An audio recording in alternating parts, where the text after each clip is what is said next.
Може би си прав, Аврелий. Попаднали сме на кръстопът на времето. Навсякъде има надписи Диоклетианополис, кръстопът на времето. Дали сме в бъдещето или след варвари, нашата мисия е да разкажем на жителите на Диоклетианополис за делата и живота на божественият император Гай Аврелий Валерий Диоклетиан. Гай Валерий Диоклетиан е илириец по происход. Направи кариера в армията, където достигна до длъжността преториански префект и беше провъзгласен за владетел на преторианците. През 284 година Диоклетиан успя да отстрани другите претенденти за престола и стана господар на цялата империя. Той се справи с политическата нестабилност и завърши възстановяването на империята, започнато от Аврелиан. Разгромът на варварите, недоволните граждани и многобройните узурпатори изискваха концентрация на властта и засилване на монархията. Тогава Диоклетиан установи системата на домината. Това е военно-бюрократичен нобилитет с огромните си латифундии, с хиляди роби и колониите в тях. А латифундия означава обширно земеделско владение. Най-големите земевладелци бяха самите императори. За столица на империята Диоклетиан избра Никомедия. Богат град на Мраморно море, но понеже виждам в бъдещето, ще ви кажа, че в вашият век Никомедия се казва Измит и се намира в днешна Турция. Там Диоклетиан създаде пищен дворцов церемониал. По време на аудиенции и дворцови тържества Диоклетиан се появяваше с копринени дрехи, обшити с злато, обувки украсени с скъпоценни камъни, а на главата му има диадема. И започна да се именува Доминус. А тези, които имаха честта да се срещнат с император Диоклетиан, трябваше да паднат по очи пред него, като пред божество. Всичко тук е записано в тези списъци. Ето с какви думи дуумвирите, двамата управители на Диоклетианополис, приветстваха императора. На нашият господар, най-благочестивият Гай Валерий Диоклетиан, щастлив, непобедим Август. Посвещава пресъвършеният Емилий Александър, управител на провинция Тракия, отдаден на неговата божественост. Целта на тази показност беше да се подчертае необикновената личност на императора. А също да се намали рискът от покушения, от които се отидоха повечето императори през нашия век. Тъй като голямата империя беше трудна за еднолично управление и трябваше да се отблъскват варварски нашествия и да се потушават многобройни въстания, първоначално Диоклетиан подели управлението с Марк Аврелий Валерий Максимиан, негов близък съратник. Обаче към 293 година стана ясно, че управлението на Рим с неговите многобройни вътрешни и външни проблеми е непосилна задача дори и за двама императори. И тогава Диоклетиан и Максимиан решиха да се назначат по един помощник на изток и на запад. И създадоха тетрархията. Система на управление от двама Августи и двама Цезари. На 1 март 293 година в Никомедия император Диоклетиан избра за свой Цезар Гай Галерий Валерий Максимиан, син на овчар. Ожени го за единствената си дъщеря Валерия. И така тетрархията беше скрепена династично. На Галерий се падна да управлява Балканският полуостров с резиденция в Сирмиум. В този свитък са думите на император Диоклетиан, с които провъзгласява Диоклетианополис за град, а Гай Галерий за негов владетел. Император Цезар Гай Аврелий Валерий Диоклетиан, благочестив, щастлив, непобедим Август, велик понтифекс, победител на Германи, Сармати, Карпи, трибун, баща на Отечеството, проконсул и Гай Галерий Валерий Максимян, най-знатен Цезар, поздравяват домовирите на Диоклетианополис. Въпреки че вашият град по-рано имаше по-малко граждански права, заради присъщата ни любов към нашата държава, искаме да почетем вашето Отечество с правото на град. Затова ние при сърце откликваме на вашите молби, тъй като самата държава е заинтересувана от разширяването на гражданските общности. И така, след като сте удостоени с толкова голяма чест, вие ще трябва да се стараете с любов и привързаност към вашата родина във всичко и да подстъпвате най-достойно за нашата грижовност. Диоклетиан.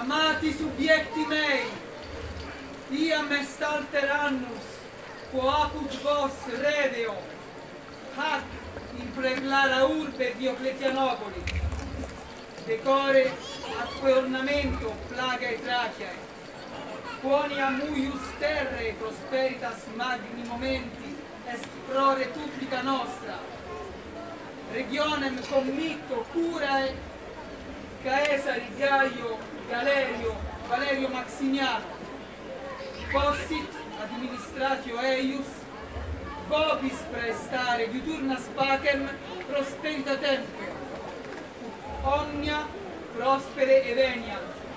Тъй като процъфтяването на тези земи е от особено значение за нашата държава, аз ги поверявам на грижата на Цезар Гай Галерий Валерий Максимян и нека управлението му да ви дари с дълъг мир и благоденствие. На добър час!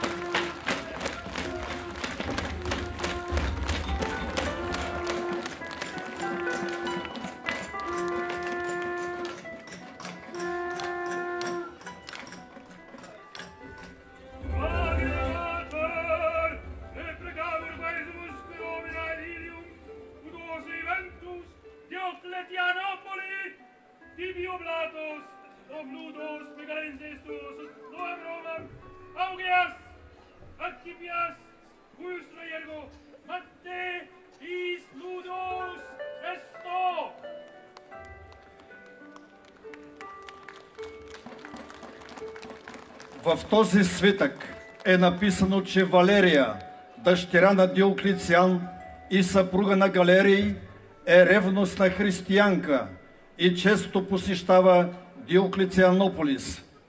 Може би защото градът носи името на баща й. Или защото тук, на 250 метра източно от източната крепостна стена, има вълшебен лечебен извор, където между 11 ноември и 31 декември 308 година Галерий Максимян е построил римска баня.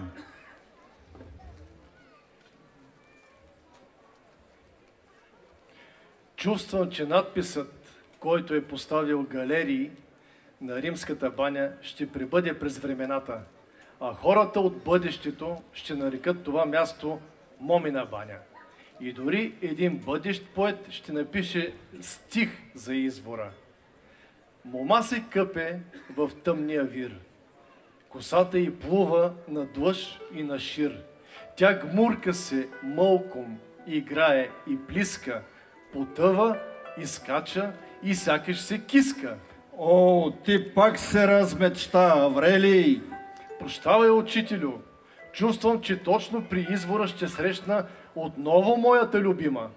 Може би това ще е предрешената Венера.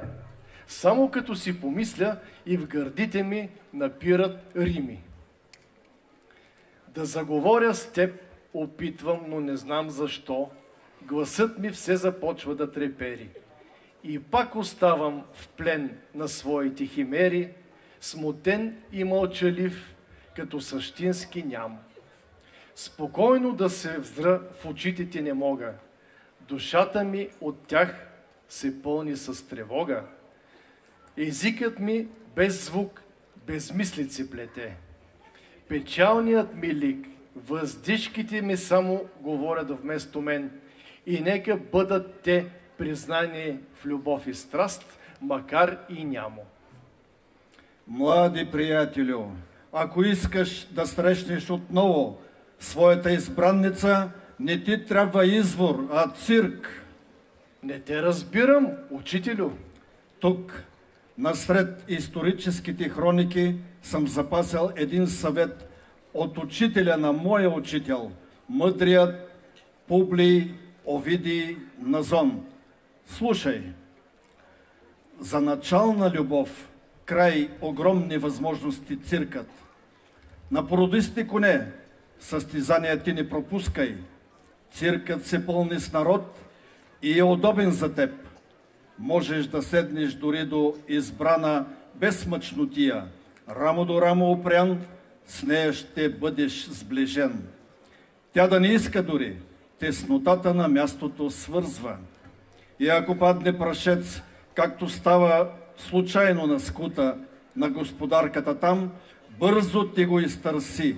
И ако няма прашец, пристори си все пак, че го има. Всякакъв повод търси, да се покажеш грижлив.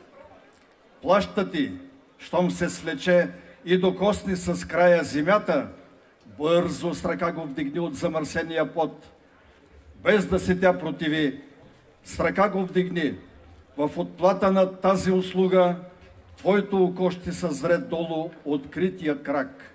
И не забравяй, назад да поглеждаш от време на време, да не опре някой колене друг в нейния кръст. Малко е нужно за нрав податлив, а нерядко помага да се оправи в страни леко възглавката, с длан и да се вее хладина към девойката с тънко ветрилце, или под нейния крак столче да се нагласи. Тъй за начална любов крий огромни възможности циркът. Ама ти си бил голям съблазнител, учителю, или както казват хората от бъдещето, играч. И аз съм бил млад, Аврелий, стига поучения. Време е празненствата да започнат.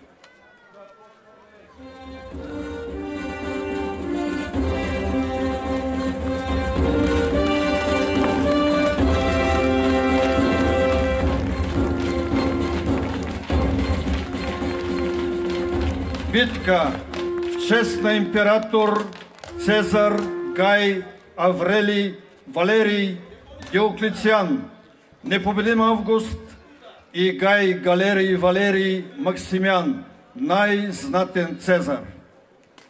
Първи на арената ще излезе въоръженият с копие и щит Хопломах Аякс,